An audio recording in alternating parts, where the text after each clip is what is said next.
Hello दोस्तों, क्या हाल है। तारीख आज 12 जुलाई 2024, दिन शुक्रवार, हिंदी तिथि षष्ठी। और आइए बात करते हैं आज के मुख्य समाचार में देश भर की तमाम बड़ी खबरों पर नजर डालते हैं। देखिए, आज के दिन को नेशनल सिंपलिसिटी डे यानी कि राष्ट्रीय सादगी दिवस के रूप में मनाया जाता है। हमेशा हमें सिंपल, साधारण रहना चाहिए, मतलब जमीन से जुड़ा हुआ रहना चाहिए, है ना। चलिए आगे बढ़ते खबरों में। देखिए, सरकार का सबसे अच्छा फैसला, पूर्व अग्निवीरों को लेकर केंद्र सरकार ने बड़ा फैसला लिया है। बीएसएफ और सीआईएसएफ भर्तियों में अब 10% आरक्षण मिलेगा और ये 10% आरक्षण के अलावा शारीरिक मानदंड में भी छूट दी जाएगी।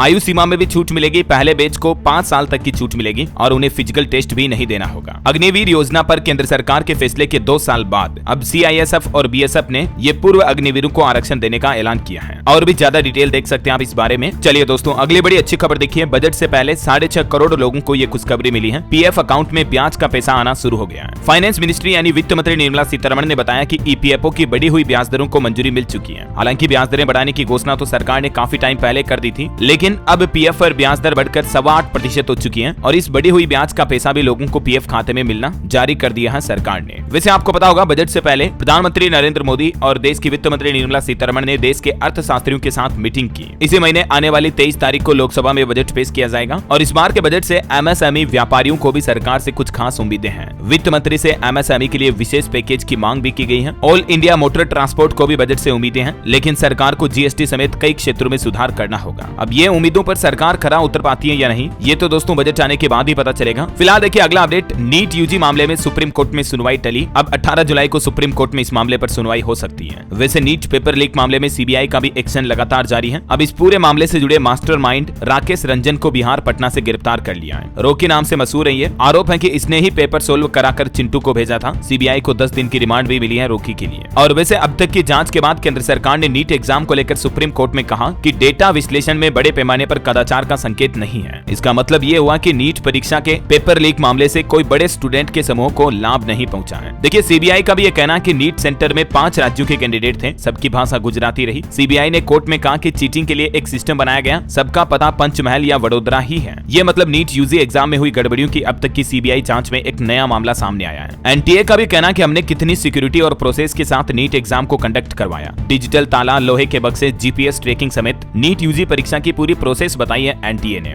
ये टाइमलाइन भी आप देख सकते हैं स्क्रीन पर। बहरहाल इस मामले पर अब सुनवाई तो 18 जुलाई को होगी। सुप्रीम कोर्ट ने तारीख इसलिए बढ़ाई ताकि केंद्र सरकार और एनटीए के हलफनामे पर याचिकाकर्ता भी अपने पक्ष रख सके। चलिए अगला अपडेट देखिए। देश भर के व्यापारियों के लिए अहम खबर है। सरकार ने उनका सुझाव मांग लिया है और जारी किया जीएसटीआर 1A फॉर्म। और इस फॉर्म के जरिए करदाताओं को यानी कि टैक्स पेयर्स को बाहरी सप्लाई या बिक्री रिटर्न फॉर्म में संशोधन का विकल्प मिलेगा। देश भर के व्यापारी जो जीएसटी रिटर्न फाइल करते हैं उनके लिए ये एक अहम खबर है। फाइनेंस मिनिस्ट्री की तरफ से जीएसटीआर 1A फॉर्म को नोटिफाई कर दिया गया है। और भी ज्यादा डिटेल देख सकते हैं आप, इससे क्या क्या फायदे होंगे इसकी जानकारी भी है ना। चलिए अगला अपडेट देखिए। अब निजी हाथों में होगी डीआरडीओ की 7 बड़ी रक्षा परियोजनाएं। सैन्य शक्ति को मजबूत करने के इरादे से केंद्र सरकार की तरफ से इसके प्राइवेटाइजेशन को मंजूरी दे दी गई है। और रक्षा के क्षेत्र में सरकार का एक और प्लान देखिए। उत्तर प्रदेश में लखनऊ और कानपुर में स्थापित होंगे 3 डिफेंस प्रोजेक्ट भी। योगी सरकार 117 करोड़ रुपए खर्च करेगी इस पर। और अच्छी बात यह कि इन प्रोजेक्ट से कई लोगों को रोजगार भी मिलेगा और डिफेंस के सेक्टर में हमारा भारत और आत्मनिर्भर बनेगा, है ना। और वहीं देखिए दोस्तों, देश के रक्षा मंत्री राजनाथ सिंह की तबीयत बिगड़ी अचानक, उन्हें एम्स हॉस्पिटल में भर्ती कराया गया। हालांकि फिलहाल उनकी हालत स्थिर है, डॉक्टरों की निगरानी में है वो। हम जल्द उनके स्वस्थ होने की कामना करते हैं। चलिए बड़ी खबर आ रही है। आईफोन पर फिर आया स्पाईवेयर अटैक। दुनिया भर के 98 देशों के यूजर्स को एप्पल कंपनी की तरफ से एक अलर्ट भेजा गया, जिसमें एप्पल ने कहा कि पेगासस जैसा ये हमला हो सकता है। आईफोन पर एक बार फिर से हैक होने का यानी कि स्पाईवेयर वायरस अटैक का अलर्ट है, जो कि आपके मोबाइल फोन को हैक कर सकता है। एप्पल ने भारत समेत दुनिया के 98 देशों में ये वार्निंग मेल भेजा है। ये देख सकते हैं आप वो कुछ स्क्रीनशॉट जो एप्पल की तरफ से मैसेज किए गए और मेल किए गए लोगों को। अगर आप भी आईफोन यूजर हैं तो आप अपने ऑपरेटिंग सिस्टम सॉफ्टवेयर iOS को लेटेस्ट अपडेट कर लें और एप्पल आईडी के लिए आप 2 स्टेप ऑथेंटिकेशन और ये प्राइवेसी चालू कर लें, है ना। चलिए बड़ी खबर देखिए। सरकार का नया प्लान। अब बाबुओं को नहीं ढोनी होगी कागज की मोटी मोटी फाइलें। अब सरकार के अधीनस्थ 133 कार्यालयों में ई ऑफिस चालू किया जाएगा। जी हाँ, केंद्र सरकार ने अपने पहले 100 दिन के एजेंडे के तहत ये भी प्लान रखा है। अब हमारे देश के ज्यादातर कार्यालय, सरकारी ऑफिस जो होंगे उनमें ई ऑफिस प्रणाली चालू होगी। यानी ज्यादातर काम अब डिजिटली होंगे। ऑनलाइन, कंप्यूटर, लैपटॉप, टैबलेट के जरिए मोटी मोटी कागजों की फाइलें मेंटेन नहीं करनी पड़ेगी। ये ई ऑफिस अपनाने के सरकार की तरफ से जारी कुछ दिशा निर्देश भी आप स्क्रीन पर देख सकते हैं। और केंद्र सरकार ने फैसला लेते हुए आदेश दिया कि सभी संबंध और अधीनस्थ कार्यालयों में ई ऑफिस सिस्टम लागू किया जाएगा। चलिए एक और सरकार ने नया नियम लागू किया है। टेलीविजन प्रसारकों को लेनी होगी गैर भारतीय उपकरणों के इस्तेमाल की मंजूरी। और इस संबंध में भी सरकार की तरफ से एक एडवाइजरी जारी की गई है। ये नया नियम अगले साल 1 अप्रैल 2025 से ही लागू होगा। ये सरकार द्वारा जारी नोटिस भी आप देख सकते हैं। सकते हैं। चलिए बड़ी खबर आ रही है ओपीएस यानी कि पुरानी पेंशन योजना पर बड़ा अपडेट देखिए। आखिर वो फैसले की घड़ी आ गई जिसका इंतजार लंबे समय से देश के लाखों करोड़ों सरकारी कर्मचारियों को था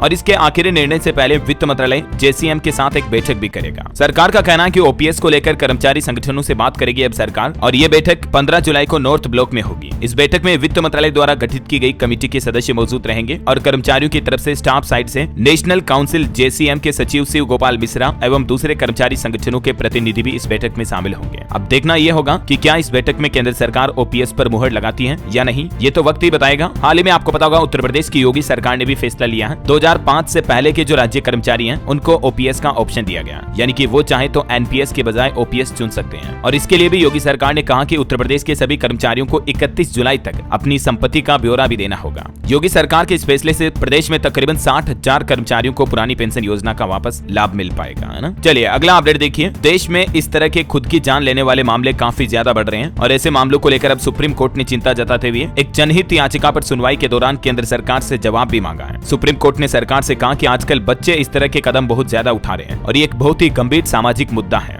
इसे रोकने के लिए केंद्र सरकार की तरफ से क्या कदम उठाए गए हैं इस बारे में सुप्रीम कोर्ट को अवगत कराएं और जानकारी दें। और वहीं दिल्ली हाईकोर्ट ने भी एक आदेश जारी किया, कहा कि गुमशुदगी के मामलों में पहले 24 घंटे की कार्यवाही बहुत महत्वपूर्ण होती है और इसलिए पुलिस लोगों के घर लौटने का इंतजार न करें बल्कि गुमशुदगी की जैसे ही शिकायत दर्ज हो तुरंत एक्शन लें। दिल्ली हाईकोर्ट की तरफ से एक मामले की सुनवाई करते हुए सभी राज्यों के पुलिस कर्मियों को यह सख्त निर्देश दिया। चलिए अगली बड़ी अच्छी खबर देखिए। माता पिता या ससुराल वालों के साथ समय बीता पाएंगे अब। असम राज्य सरकार की तरफ से अपने कर्मचारियों के लिए ये एक शानदार बड़ा ऐलान किया है। माता पिता के साथ समय बिताने के लिए असम सरकार अपने कर्मचारियों को 2 विशेष छुट्टियां देगी। असम के मुख्यमंत्री हिमंत बिश्व शर्मा की तरफ से एक बैठक में ये निर्णय लिया गया। असम के जो राज्य कर्मचारी हैं, गवर्नमेंट एम्प्लॉइज हैं, उन्हें 2 दिन की स्पेशल लीव मिलेगी ताकि वो अपने घर वालों माता पिता सास ससुर के साथ रह सकें। हालांकि इन छुट्टियों का इस्तेमाल मनोरंजन के लिए नहीं कर पाएंगे कर्मचारी। ये देख सकते हैं चीफ मिनिस्टर ऑफ असम की तरफ से ट्वीट करके इस बात की जानकारी भी दी गई। चलिए बड़ी खबर आ रही है। राजधानी दिल्ली में वाहनों के लिए अब प्रदूषण सर्टिफिकेट लेना महंगा होगा। बाइक कार वगैरह के लिए अब आपको कितने पैसे देने पड़ेंगे, तो आपको बता दूं दिल्ली सरकार का कहना है कि तकरीबन 13 साल बाद ये इसके चार्जेस बढ़ाए गए हैं। और देखिए इस बढ़ोतरी के बाद अब 4 पहिया वाहनों के लिए यानी 4 व्हीलर जो कार वगैरह हैं उनके लिए पीयूसी के लिए आपको 110 रुपए देना पड़ेगा पेट्रोल वाहनों के लिए, ठीक है। और डीजल वाहनों के लिए जो पहले 100 रुपए था उसे बढ़ाकर 140 रुपए कर दिया गया है। इसी तरह से कुछ 2 पहिया और 3 पहिया वाहनों के लिए जो 60 रुपए शुल्क था उसे बढ़ाकर 80 रुपए किया गया और जिनका शुल्क पहले 80 था 4 व्हीलर पेट्रोल का उसे बढ़ाकर 110 रुपए कर दिया गया। चलिए बड़ा अपडेट आ रहा। विश्व हिंदू परिषद ने सरकार से 2 बच्चों का कानून बनाकर सभी पर समान रूप से इसे लागू करने की मांग की है। कल ही आपको पता होगा विश्व जनसंख्या दिवस था और इस मौके पर देखिए उत्तर प्रदेश में भी हिंदू संगठनों ने प्रदर्शन किया और सरकार से जनसंख्या नियंत्रण कानून बनाने को लेकर मांग की। कई जिलों में कलेक्ट्रेट में ज्ञापन भी दिया और उत्तर प्रदेश की योगी सरकार ने एक और बड़ा तोहफा भी दिया है। कृषि श्रमिकों को न्यूनतम मजदूरी में 182 रुपए प्रति महीने की बढ़ोतरी कर दी है और इस संबंध में प्रदेश के प्रमुख श्रम सचिव की तरफ से अधिसूचना भी जारी कर दी गई है और अब मजदूरी 6162 रुपए प्रति महीना या 237 रुपए प्रतिदिन मिनिमम कर दी गई है। कृषि के क्षेत्र में ये मजदूरी में बढ़ोतरी की गई है ना। और श्रम मजदूरी बढ़ोतरी को लेकर उड़ीसा की मांझी सरकार ने भी कुछ बड़े फैसले लिए। देखिए 5 बड़े फैसले। श्रमिकों की मजदूरी बढ़ाई गई और उड़ीसा में 18,000 से ज्यादा शिक्षकों की नियुक्ति को भी मंजूरी मिल चुकी है। उड़ीसा सरकार की तरफ से गैर कुशल, कुशल एवं उच्च कुशल श्रमिकों की ये मजदूरी बढ़ाई गई है। अब ये आप देख सकते हैं अकुशल सकुशल श्रमिकों को उड़ीसा में कितनी बढ़ी हुई मजदूरी मिलेगी और इसके साथ ही उड़ीसा सरकार ने 18,788 शिक्षकों की नियुक्ति का भी निर्देश जारी कर दिया है। और वे उड़ीसा के मोहन चरण मांझी कैबिनेट बैठक के ये 5 महत्वपूर्ण निर्णय आप स्क्रीन पर देख सकते हैं। चलिए अगली खबर है। दिल्ली के मुख्यमंत्री अरविंद केजरीवाल को मिलेगी राहत या बढ़ेगा इंतजार, ये भी आज पता चल जाएगा क्योंकि उनकी गिरफ्तारी को चुनौती देने वाली याचिका पर आज सुप्रीम कोर्ट का बड़ा फैसला आएगा। इधर केजरीवाल मामले को लेकर ईडी का भी कहना कि केजरीवाल शराब नीति केस के सरगना है। स्कैम का पैसा आम आदमी पार्टी पर खर्च हुआ। 208 पेज की 7वीं सप्लीमेंट्री चार्जशीट भी पेश की ईडी ने कोर्ट में। तो अब देखते हैं इस मामले पर कोर्ट की तरफ से आज क्या फैसला आता है। और वहीं देखिए दोस्तों यूपी इलाहाबाद हाईकोर्ट का एक बड़ा फैसला, अपने धर्म के स्वतंत्र पालन करने का अधिकार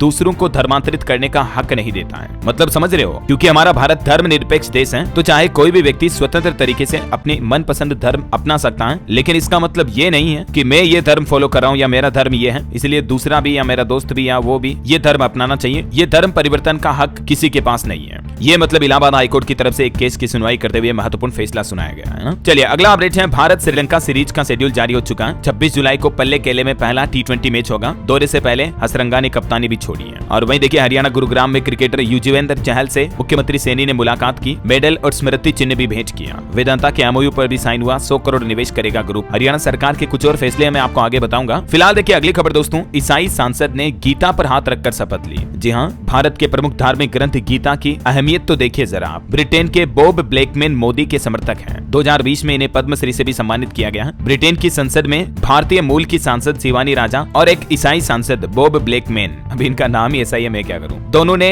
भगवत गीता पर हाथ रखकर सांसदी की शपथ ली। ये मतलब देखिए आप, बड़े गर्व की बात तो ये है, ये दोनों ब्रिटेन के पूर्व पीएम ऋषि सुनक की कंजर्वेटिव पार्टी से चुनाव जीते हैं। वाकई में श्रीमद् भगवत गीता तो पूजनीय है, ये हमें जीवन जीने की राह दिखाती है ना। और इसी बात पर दोस्तों एक लाइक तो बनता है यार, फटाफट से लाइक कर दीजिए इस वीडियो पर। अगर आप कहोगे तो मैं आपको जीवन के कुछ मूल सारांश और गीता के उपदेश भी कभी बताऊंगा डीएलएस न्यूज चैनल पर। जब भी हम जीवन में कभी हार मान रहे हो, निराश हो, दुखी हो, तो श्रीमद् भगवत गीता हमें जरूर पढ़नी चाहिए, क्योंकि ये आपको जीवन की एक नई राह दिखाती है। चलिए आगे बढ़ते हैं खबरों में। देखिए सीबीएसई बोर्ड की तरफ से एक एडवाइजरी जारी की गई कि सीबीएसई के नाम पर खेलों का आयोजन हो रहा है, और स्कूलों को भी एक एडवाइजरी में कहा कि इस संस्था से सीबीएसई का कोई लेना देना नहीं है। स्कूलों को ये सलाह भी दी है। सीबीएसई का ये प्रेस नोट भी आप देख सकते हैं। और वहीं देखिए एलन मस्क का कहना कि इंसानों को सुपर पावर बनाने के लिए सप्ताह भर में न्यूरालिंक की दिमाग में लगने वाली चिप का दूसरा ट्रांसप्लांट किया जाएगा। एक रिपोर्ट आ रही है, भारत दूरसंचार के क्षेत्र में अब आत्मनिर्भर बन रहा है। पीएलआई योजना से पिछले 3 सालों में 3400 करोड़ का निवेश हुआ है और भारत दूरसंचार क्षेत्र में कई सेवाओं को एक्सपोर्ट भी करने लगा है। और वहीं देखिए दोस्तों, गेहूं की बढ़ती कीमतों की महंगाई पर रोक लगाने के लिए अब सरकार ने प्लान बनाया है। थोक विक्रेताओं को गेहूं बेचेगा केंद्र, 12% सस्ते मूल्य पर एफसीआई को भी अनुमति दी गई। और एडिबल ऑयल यानी कि खाद्य तेलों की भी बढ़ती मांग की वजह से भूमिगत खाद्य तेल टैंकों का निर्माण किया जाएगा। भारत में भंडारण क्षमता बढ़ाने पर भी विचार कर रही है सरकार। बहरहाल अभी तो अपन कुछ और महत्वपूर्ण और काम की खबरें देखेंगे दोस्तों, लेकिन फिलहाल वक्त तो चला आज के मौसम समाचार जानने का। और मौसम के बाद आगे मैं आपको सरकार की तरफ से कुछ और लिए गए बड़े फैसले, कुछ नई सरकारी योजनाओं की जानकारी बताऊंगा, है ना। तो बिल्कुल वीडियो को और खबरों को ध्यान से पूरा देखा करो, बीच में आधी अधूरी बंद मत किया करो, ताकि आपको पूरी जानकारी मिल पाए।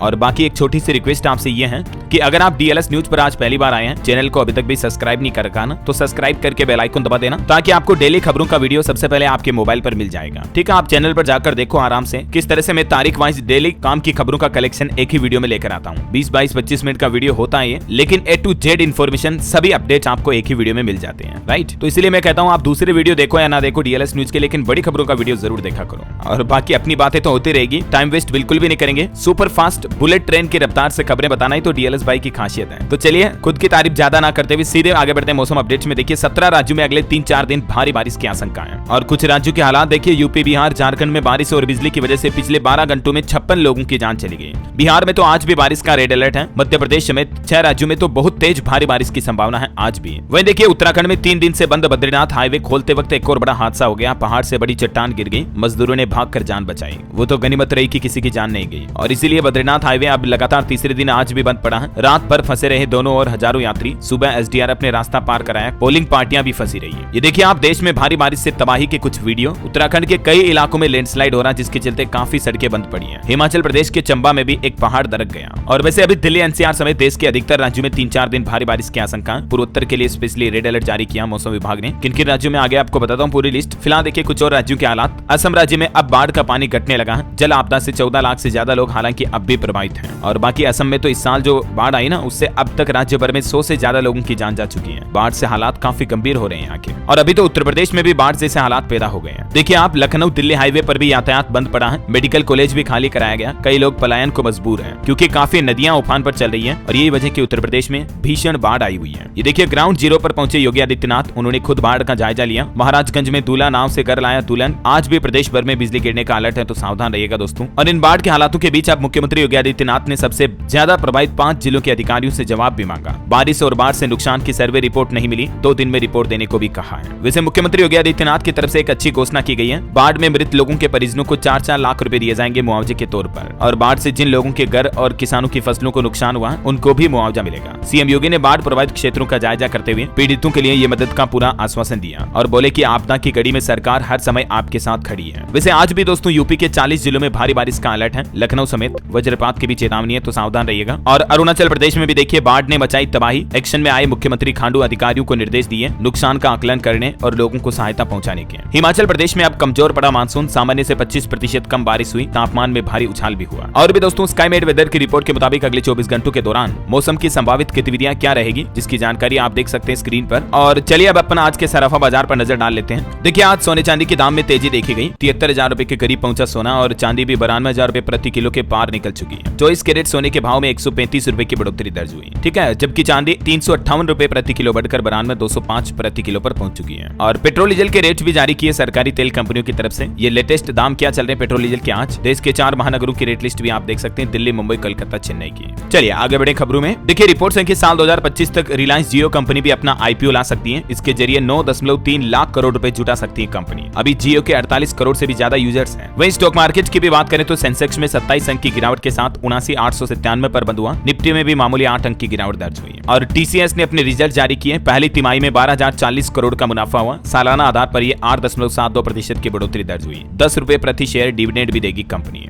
और भारत के स्टॉक मार्केट से जुड़ी एक अच्छी रिपोर्ट ये भी आ रही दोस्तों की दुनिया में आईपीओ का हॉटस्पॉट बना हमारा भारत। देश में इस साल 36 आईपीओ ने अब तक 57% तक रिटर्न दिया, जो कि दुनिया के औसत से भी दुगुना है। वैसे अगर आप भी स्टॉक मार्केट में निवेश वगैरह करते रहते तो जरा सावधान रहें। देखिए व्हाट्सएप ग्रुप में जोड़कर शेयर मार्केट में इन्वेस्ट के नाम पर एक बुजुर्ग के साथ ठगी की गई। राजस्थान के जोधपुर का यह मामला है। 25,30,000 रुपए ठग लिए बुजुर्ग से, तो ऐसे हर किसी के झांसे में ना आए। और वहीं देखिए एक अच्छी खबर, म्यूचुअल फंड पर भी आप लोन ले सकेंगे। अब भारतीय स्टेट बैंक एसबीआई के कस्टमर्स को ऑनलाइन बैंकिंग और योनो ऐप के जरिए भी अब ये सुविधा मिल पाएगी। एसबीआई की तरफ से ये नई सुविधा शुरू की गई है। एचडीएफसी बैंक के ग्राहकों के लिए भी एक बड़ी खबर आ रही दोस्तों। कल 13 जुलाई को तकरीबन 13.5 घंटे तक कुछ सुविधाएं बंद रहेगी। एचडीएफसी की बैंकिंग सेवाएं प्रभावित रहेगी और कुछ समय के लिए यूपीआई ट्रांसफर पर भी पाबंदी रहेगी। सुबह 3 बजे से लेकर शाम 4:30 बजे तक एचडीएफसी अपने बैंकिंग सिस्टम को अपग्रेड कर रहा है और इसी के चलते ये सेवाएं बंद रखी जाएगी, जिसकी डिटेल भी आप देख सकते हैं। हालांकि अधिकतर सेवाएं चालू रहेगी। किस समय पर कौन कौन सी सर्विस चालू रहेगी और कौन कौन सी नोट अवेलेबल रहेगी, इसकी टाइमिंग भी आप देख सकते हैं कल 13 तारीख को। ठीक है ना। चलिए अगला अपडेट देखिए। मदरसों के संबंध में सरकार अपना आदेश वापस ले। जमीयत उलमा ए हिंद के अध्यक्ष मौलाना मदनी की तरफ से उत्तर प्रदेश सरकार ने जो हाल ही में मदरसों के संबंध में आदेश जारी किया था, उसे असंवैधानिक करार करते हुए कहा कि योगी सरकार अपना ये फैसला वापस ले, क्योंकि इस आदेश से हजारों स्वतंत्र मदरसे प्रभावित होंगे। और यूपीआई को लेकर एक अच्छी खबर ये भी आ रही दोस्तों। अब आप कतर में भी यूपीआई का इस्तेमाल कर पाएंगे। जो भारतीय पर्यटक यहाँ से घूमने जाएंगे बाहर, उन लोगों को ये बड़ा फायदा मिलेगा। और खबर देखिए, जम्मू कश्मीर के कठुआ में जवानों ने 2 घंटे में 5000 राउंड गोलियां चलाई। आतंकी हमले के दौरान घायल साथियों की रक्षा की। पूछताछ के लिए 26 लोगों को हिरासत में भी लिया गया। और वैसे अभी हमारे देश में जो हाल ही में 5 जवान शहीद हो गए थे, उनका उत्तराखंड के ऋषिकेश में अंतिम संस्कार किया गया। हजारों लोगों की भीड़ उमड़ी भारत माँ के इन लालों को श्रद्धांजलि देने के लिए। चलिए अगले बड़ी एक रिपोर्ट आ रही दोस्तों की भारत में 50% लंग कैंसर के मामले जो है ना, वो नॉन स्मोकर्स के हैं। मतलब जो लोग धूम्रपान नहीं करते हैं, उनको भी फेफड़ों का कैंसर हो रहा है। ये वाकई में बड़ी चौंकाने वाली रिपोर्ट है। लंग कैंसर को लेकर वैज्ञानिकों की तरफ से हाल ही की ताजा स्टडी जो सामने आई, इस स्टडी में भारत में इस कैंसर को लेकर ये चौंकाने वाले खुलासे सामने आए हैं। मेडिकल जर्नल द लोसेंट की ये रिपोर्ट सामने आई। अब भारत में जो इतने फेफड़ों के कैंसर के मामले सामने आ रहे हैं ना दोस्तों, इसके पीछे एक बड़ी वजह वायु प्रदूषण को भी बताया जा रहा है। जो कि नॉन स्मोकर्स है, मतलब बीड़ी सिगरेट वगैरह नहीं पीते हैं, तो उनमें प्रदूषण एक मुख्य कारण है फेफड़ों के कैंसर की वजह का। चलिए अगला अपडेट देखिए। योगी सरकार की कुछ पहल। उत्तर प्रदेश में मुफ्त विदेशी भाषा सीखेंगे स्टूडेंट। लखनऊ, कानपुर, गोरखपुर, वाराणसी समेत 9 जिलों में ये शिक्षा अभियान शुरू किया जाएगा। वहीं यूपी में शिक्षक ऑनलाइन उपस्थिति का लगातार विरोध कर रहे हैं और अब उत्तर प्रदेश माध्यमिक शिक्षक संघ के नेतृत्व में मुख्यमंत्री को एक 10 सूत्रीय मांग पत्र भी भेजा गया। ये देख सकते हैं आप, प्रदेश के अधिकतर जिलों में हजारों शिक्षक सड़कों पर उतर आए ऑनलाइन हाजिरी का विरोध करने के लिए। हालांकि दोस्तों इस विरोध के बीच भी योगी सरकार की तरफ से एक फाइनल आदेश जारी किया गया। डिजिटल अटेंडेंस पर सख्ती शुरू हुई। 3 दिन उपस्थिति दर्ज न कराने वाले शिक्षकों के वेतन रोकने के आदेश भी जारी कर दिए। 11 जुलाई से ये नियम लागू माना जाएगा। और वहीं देखिए उत्तर प्रदेश में हाई कोर्ट के वकील बोले कि हम जज को मिलोड नहीं कहेंगे, खुदा न बने इंसान बनकर फैसला करें। हड़ताल पर पहुंचे इलाहाबाद बार एसोसिएशन के कई वकील और ये अजीब सी मांग कर रहे हैं। चलिए अगला अपडेट देखिए। अस्पतालों को मेडिकल कॉलेजों में परिवर्तित करने के लिए धन मिलता रहेगा। केंद्र सरकार की तरफ से राज्यों को ये बात की जानकारी दी और ये अच्छी खबर है कि देश में स्वास्थ्य सुविधाएं और बेहतर रहेगी इससे, है ना। वही खबर देखिए, 4 धाम तीर्थ यात्री अब ई स्वास्थ्य धाम पोर्टल पर अपना आयुष्मान भारत स्वास्थ्य खाता खोल सकेंगे। सरकार की तरफ से ये नई सुविधा शुरू की गई है, देख सकते हैं आप डिटेल। और खबर है, हरियाणा सरकार ने सीआरपीएफ शौर्य चक्र विजेता की सम्मान राशि पर कैंची चलाई, मतलब कटौती कर दी है। 31 लाख रुपए में से 7 लाख रुपए ही दिए गए अब तक। और खबर देखिए, बिहार में सड़कों के डेवलपमेंट पर अच्छी रिपोर्ट आ रही। 5 नए एक्सप्रेसवे बनाए जाएंगे। 2025 किलोमीटर तक बनेगी सड़कें। बिहार के कई जिलों को इससे फायदा होगा। 3 राज्यों को जोड़ेंगे 2 एक्सप्रेसवे, 5 में से दरभंगा को भी मिलेंगे 2 एक्सप्रेसवे। और यूपीआई यूजर्स को लेकर एक बड़ा अपडेट आ रहा। उधार के लिए दुकानदार की जी हजूरी अब बंद होगी, क्योंकि यूपीआई में अब आपको एक बड़ी सुविधा मिलने वाली है। बात कुछ यूं है दोस्तों की यूपीआई यूजर्स अपने यूपीआई अकाउंट का इस्तेमाल अब क्रेडिट कार्ड की तरह कर पाएंगे। मतलब यूपीआई में अब आपको एडवांस खर्च करने की सुविधा मिलेगी, समझ रहे हो। मतलब अब आपके खाते में पैसे भी नहीं है, फिर भी आप 2000, 5000, 10,000 आपकी लिमिट के अकॉर्डिंग एडवांस में खर्च कर पाएंगे क्रेडिट कार्ड की तरह। तो एनपीसीआई यानी कि national payments corporation of India की तरफ से जल्द ही यूपीआई यूजर्स को ये नई सुविधा दी जाएगी। चलिए खबर है, दिल्ली वाले लोग सावधान हो जाएं। फिर से शहर में चलने वाला अवैध निर्माण पर बुलडोजर। दिल्ली हाईकोर्ट की तरफ से यह निर्देश जारी किया गया। यमुना नदी के आसपास के क्षेत्रों पर यह कार्रवाई होगी। चलिए अगला अपडेट है, इंडिया श्रीलंका के बीच एनसीजीजी के तहत 1500 प्रशासनिक अधिकारियों का प्रशिक्षण होगा। कार्यक्रम के रोड मैप पर भी चर्चा हुई। और खबर है नए भारत को सुस्त रवैया पसंद नहीं है, उत्प्रेरक एजेंट बने, पीएम मोदी की प्रशिक्षु IAS अफसरों को यह सलाह दी गई। प्रधानमंत्री ने देश के सभी भारतीय प्रशासनिक सेवा के अधिकारियों को संबोधित करते हुए कहा कि स्लो मोशन में काम ना करें, भारत को सुस्ती पसंद नहीं है, तीव्र उत्प्रेरक एजेंट बने। ऐसा चलिए बड़ी अच्छी खबर है, तमिलनाडु में मछली पालन को बढ़ावा देने के लिए केंद्र सरकार ने 100 करोड़ रुपए के प्रोजेक्ट को मंजूरी दी और इससे मत्स्य पालन से जुड़े किसानों को फायदा होगा। वहीं BPCL आंध्र प्रदेश में 1 लाख करोड़ का निवेश करने के लिए तैयार है। आंध्र प्रदेश राज्य के उद्योग मंत्री की तरफ से यह दावा किया गया और इस निवेश से राज्य में विकास तो होगा ही, साथ में हजारों युवाओं को रोजगार भी मिलेगा। बड़ी खबर है, उड़ीसा सरकार ने नौकरशाही में बड़ा बदलाव किया है। शाश्वत मिश्रा को OSSC के अध्यक्ष का अतिरिक्त प्रभार दिया गया। चलिए खबर है, मुकेश अंबानी के बेटे अनंत अंबानी और राधिका की शादी आज होगी। बारात दोपहर 3 बजे जियो वर्ल्ड सेंटर पहुंचेगी। रात 8 बजे वरमाला का प्रोग्राम होगा और 9:30 बजे 7 फेरे लिए जाएंगे। मेनी कांग्रेट्स अनंत राधिका को हमारी तरफ से भी ढेर सारी बधाइयां। इनकी शादी में रिटर्न गिफ्ट में करोड़ों की गाड़ियां, सुरक्षा में 10 NSG कमांडो भी तैनात हैं और इस बार शादी के प्रोग्राम में खाने का मेन्यू भी कुछ खास रखा गया है। अनंत राधिका की शादी में मेहमान काशी की स्पेशल चाट खाएंगे, रिसेप्शन में बनारस की गली होगी और क्षीर सागर की मिठाइयां भी मिलेगी। अब ज्यादा टेस्ट मत लो, आगे बढ़े खबरों में। देखिए ऑटो इंडस्ट्री से अपडेट आ रहा, फोर्ड कैप्री की इलेक्ट्रिक व्हीकल लॉन्च होने जा रही। सिंगल चार्ज में 627 किलोमीटर की रेंज देगी और 6.5 सेकंड में 100 किलोमीटर की रफ्तार पकड़ेगी। जल्दी भारत के मार्केट में फोर्ड ये नई EV को लॉन्च करेगी। और खबर है, दिल्ली में नागरिकता देने की प्रक्रिया तेज हुई। अब तक 400 से ज्यादा लोगों को ये खुशियां मिली हैं। 2500 से ज्यादा लोगों को अभी भी इंतजार है। CAA कानून के तहत राजधानी दिल्ली में भी अब नागरिकता तेजी से दी जा रही है। और देखिए शिव भक्त कांवड़ियों को सहूलियत देने के लिए रेलवे चलाएगा विशेष ट्रेनें। शिव भक्तों के लिए बिहार, बंगाल, उत्तर प्रदेश से भारतीय रेलवे के द्वारा ये काफी स्पेशल ट्रेनें चलाई जाएगी। और आने वाले कुंभ मेले पर भी अपडेट आ रहा कि कुंभ में फर्जी ढोंगी बाबाओं की इस बार नो एंट्री होगी। अखाड़ा परिषद की तरफ से इस संबंध में लिस्ट भी तैयार की गई प्रयागराज में कुंभ 2025 को लेकर, है ना। और देखिए उत्तर प्रदेश में ज्योति मौर्य जैसा एक और मामला सामने आया। लेखपाल बनते ही पत्नी ने पति से तोड़ा रिश्ता। 2.5 साल पहले लव मैरिज की थी, लेकिन लेखपाल की नियुक्ति हुई तो पत्नी छोड़कर चली गई। अब देखिए वही खबर देखिए, 25 और शहरों के लिए नदी प्रबंधन योजना तैयार करेगा NMCG। शहरी नियोजन से नदियों के प्रबंधन में भी मदद मिलेगी। गंगा की सफाई के साथ ही ये नया प्लान बनाया गया, देख सकते हैं आप। और खबर देखिए, चीन से पाकिस्तान जा रहे बेन केमिकल्स तमिलनाडु में जब्त किए गए। 25-25 किलो के 103 ड्रमों में भरे थे। खबर है, दिल्ली के मंत्री मनीष सिसोदिया की याचिका पर सुनवाई से जस्टिस संजय कुमार हटे। निजी कारणों का हवाला दिया। सुप्रीम कोर्ट की नई बेंच अब इनके मामले पर 15 जुलाई को सुनवाई करेगी। वहीं देखिए बांग्लादेश में सरकारी नौकरियों में आरक्षण के खिलाफ प्रदर्शनकारी छात्रों ने शुरू की बांग्ला नाकाबंदी। बड़ी अच्छी खबर है, मध्य प्रदेश सरकार अब 12 क्विंटल प्रति हेक्टेयर मूंग खरीदेगी। मध्य प्रदेश के मुख्यमंत्री डॉक्टर मोहन यादव की तरफ से इस संबंध में निर्देश भी जारी किए गए। ये MP के किसानों के लिए बड़ी अच्छी खुशखबरी है वाकई में। और देखिए राजस्थान के राजसमंद में एक बड़ी दुर्घटना हो गई। कार पर केमिकल भरा टैंकर पलट गया, जिसमें 4 लोगों की जान चली गई। अब यह हादसे की लोकेशन देखकर आप अंदाजा लगा पा रहे होंगे दोस्तों की मोड़ पर कभी ओवरटेक ना करें ऐसे भारी व्हीकल को, क्योंकि मुड़ते समय अक्सर अनबैलेंस होकर ऐसे व्हीकल गिरने की संभावना बढ़ जाती है। चलिए खबर है, छत्तीसगढ़ के 52 नए स्कूल PM श्री योजना में शामिल हुए। केंद्र सरकार 2-2 करोड़ देगी। अब तक 263 स्कूलों को मिल चुकी है मंजूरी। और छत्तीसगढ़ में एक पेड़ मां के नाम अभियान भी शुरू करने जा रही है सरकार। मुख्यमंत्री विष्णुदेव साय के कैबिनेट मंत्रियों के साथ इस पौधारोपण अभियान की शुरुआत की है। और छत्तीसगढ़ के मुख्यमंत्री साय बोले कि जल्द ही मिलेगा 500 रुपए में गैस सिलेंडर। बीजेपी कार्य समिति की बैठक में खट्टर ने लता को मंत्री बताया। ऑडिटोरियम में तालियां बजने लगी। वैसे छत्तीसगढ़ के शिक्षकों के लिए भी एक नया सिस्टम शुरू हो चुका है। अब छुट्टी चाहिए तो ऑनलाइन आवेदन करना पड़ेगा। और देखिए हरियाणा के शंभू बॉर्डर से दिल्ली कूच कब होगा, इस पर फैसला जल्द ही होगा। किसान नेताओं ने एक मीटिंग भी बुलाई। हाई कोर्ट के ऑर्डर पर बैरिकेडिंग हटाएगी अब हरियाणा सरकार। अभी एक दिन पहले हाई कोर्ट ने आदेश सुनाया था, मैंने आपको बताया भी था, है ना। और इसी बीच दोस्तों किसान भाई लोगों की तरफ से एक और प्लान बनाया गया है। देखिए संयुक्त किसान मोर्चा ने ऐलान किया अपनी लंबित मांगों को लेकर फिर से आंदोलन शुरू करेंगे। अब सरकार का सिरदर्द फिर से बढ़ने वाला है। किसानों का प्लान है आने वाली 16, 17, 18 जुलाई को प्रधानमंत्री, विपक्ष के नेता और सभी सांसदों को किसानों की मांग का एक ज्ञापन सौंपा जाएगा। इसमें न्यूनतम समर्थन मूल्य की कानूनी गारंटी यानी कि MSP गारंटी कानून, कृषि ऋण माफी, किसानों को पेंशन, बिजली का निजीकरण बंद समेत किसान अपनी कई मांगे रखेंगे, है ना।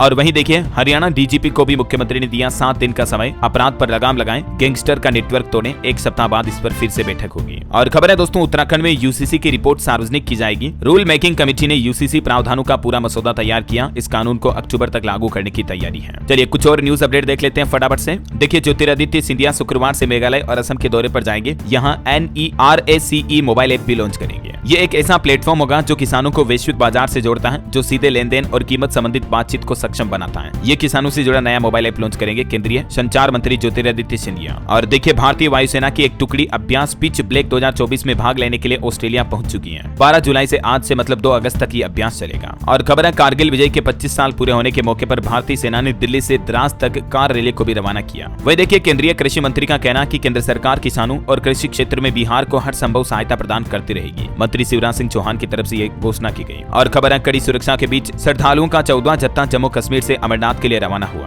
वहीं देखिए प्रधानमंत्री नरेंद्र मोदी ने ऑस्ट्रिया और भारत सीईओ की बैठक में ऑस्ट्रियाई व्यवसायियों को भारत में निवेश करने के लिए आमंत्रित किया। खबर है बैंक ऑफ बड़ौदा के सीईओ ने वित्त मंत्री को सौंपा 2514 करोड़ रुपए का लाभांश चेक। कुछ और करंट अफेयर्स से जुड़े अपडेट आपको बता देता हूं फटाफट से। देखिए बांग्लादेश कोलंबो सुरक्षा सम्मेलन का 5वां सदस्य बना। यूनेस्को ने घोषित किए 11 नए बायोस्फीयर रिजर्व। आईसीआईसीआई प्रूडेंशियल ने लॉन्च किया भारत का पहला ऑयल एंड गैस ईटीएफ। जैविक उत्पादों के लिए भारत और ताइवान के बीच पारस्परिक मान्यता समझौता हुआ। न्यूज चैनल्स की सबसे बड़ी संस्था एनबीडीए के अध्यक्ष बने रजत शर्मा, मेनी कांग्रेट्स। और अडानी ग्रुप को 2024 पेरिस ओलंपिक में भारतीय टीम के लिए प्रमुख प्रायोजक घोषित किया गया। वहीं ब्रिक्स संसदीय मंच में भारतीय प्रतिनिधि मंडल का नेतृत्व करेंगे ओम बिरला। सीएसआईआर और एमएसएसआरएफ ने ग्रामीण आजीविका सृजन के लिए समझौता ज्ञापन पर हस्ताक्षर किए। भारत और रूस ने साल 2030 तक व्यापार को $100 अरब तक पहुंचाने का लक्ष्य रखा। जसप्रीत बुमराह और मंदाना को ICC player of the month award से सम्मानित किया गया। और वहीं देखिए भारतीय स्टेट बैंक एसबीआई की एक रिपोर्ट में खुलासा हुआ कि वैश्विक स्तर पर बिगड़ती स्थितियों के बावजूद भारतीय अर्थव्यवस्था काफी बेहतर है। एसबीआई केप्स की रिपोर्ट में यह जानकारी दी गई। और एसबीआई की तरफ से एम्प्लॉयमेंट यानी कि रोजगार को लेकर भी एक रिपोर्ट जारी की गई। बीते 10 सालों में 12.5 करोड़ लोगों को नौकरियां मिली। एक अच्छी खबर है कि अभी भी बुनियादी समस्याओं से जूझ रहा हमारा भारत का फूड प्रोसेसिंग उद्योग, लेकिन इस क्षेत्र में काफी पोटेंशियल है और बड़े पैमाने पर लोगों को रोजगार मिल सकता है। जानकारी आप देख सकते हैं। और एक अच्छी खबर आ रही कि चीन को पछाड़कर जल्द ही एशिया की रियल एस्टेट राजधानी बन जाएगा हमारा भारत। रियल एस्टेट का मार्केट मतलब भारत में काफी अच्छा ग्रोथ कर रहा है। हज यात्रियों के लिए अपडेट आ रहा। हज यात्रा 2025 की तैयारियां शुरू हुई और इसके लिए जुलाई अगस्त में फॉर्म भरे जाएंगे। हज कमेटी की तरफ से लेटर भी जारी किया गया। वहीं देखिए बगैर अनुमति और जेनेटिक प्रोफाइल के पालतू हाथियों का अब नहीं होगा स्थानांतरण। केंद्र सरकार की तरफ से नई गाइडलाइंस जारी की गई। खबर है उत्तर प्रदेश की राजधानी लखनऊ में अब पूरे लखनऊ में मेट्रो का जाल फैलेगा। ईस्ट वेस्ट कॉरिडोर को भी एनपीजी की मंजूरी मिल चुकी है। और आईफोन यूजर्स के लिए एक अच्छी खबर यह भी है कि अब आप अपने गूगल फोटोज की तस्वीरों को भी iCloud पर ट्रांसफर कर पाएंगे। ये नया फीचर शुरू हो चुका है। हरियाणा के मुख्यमंत्री सीएम नायब ने घोषणा करते हुए कहा कि सरपंच अब बिना टेंडर भी करवा सकेंगे 21 लाख रुपए तक के काम। पंचायत विभाग की तरफ से जारी किए गए निर्देश। मध्य प्रदेश के किसानों को सरकार का बड़ा तोहफा। बच्चों को मिलेट्स के पकवान खिलाए जाएंगे। आंगनबाड़ी केंद्रों में बच्चों को सप्ताह में 1-2 दिन मोटे अनाज यानी मिलेट से बनी चीजें खिलाई जाएगी। और खबर है अगस्त से महिलाओं को मिलेंगे 1-1 हजार रुपए। झारखंड की हेमंत सोरेन सरकार की तरफ से ये नई योजना शुरू की है, जिसके तहत उन्हें स्वावलंबन, उत्साहवर्धन और प्रोत्साहन के लिए ये 1,000 रुपए की राशि हर महीने दी जाएगी महिलाओं, माताओं, बहनों को। चलिए कुछ एजुकेशनल खबरें देखते हैं। देखिए दिव्यांग छात्रों के लिए पूर्वी भारत में खुलेगा विश्वविद्यालय यानी कि यूनिवर्सिटी खोली जाएगी स्पेशल दिव्यांगों के लिए, जहां जरूरत के हिसाब से उन्हें शिक्षा दी जाएगी। और खबर है झारखंड के नव नियुक्त शिक्षकों के लिए भी खुशखबरी। 1500 युवाओं को नियुक्ति पत्र देंगे हेमंत सोरेन। आज शुक्रवार को ये नियुक्ति पत्र दिए जाएंगे। प्रभात तारा मैदान में 12:30 बजे